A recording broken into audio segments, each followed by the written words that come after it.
Hello guys, আবার তোমাদের blog নিয়ে চলে এসেছি। এটা আমাদের বাড়ির পুজো ফাল্গুনের 8 তারিখে যেটা হয় এটা তো ব্লগ নতুন।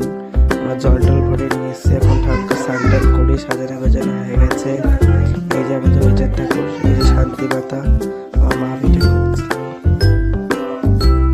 দেখলে কেমন হচ্ছে। এই মাঝখানে করছে ঠাকুরটা জল টল নিয়ে এসে স্নান টান করানো হয়েছে। ঠাকুরকে শাড়ি মাড়ি পরানো হয়েছে।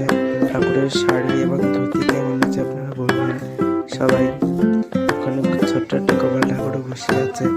নিশান ওই যে বড় মামা ওখানে বসে আছে।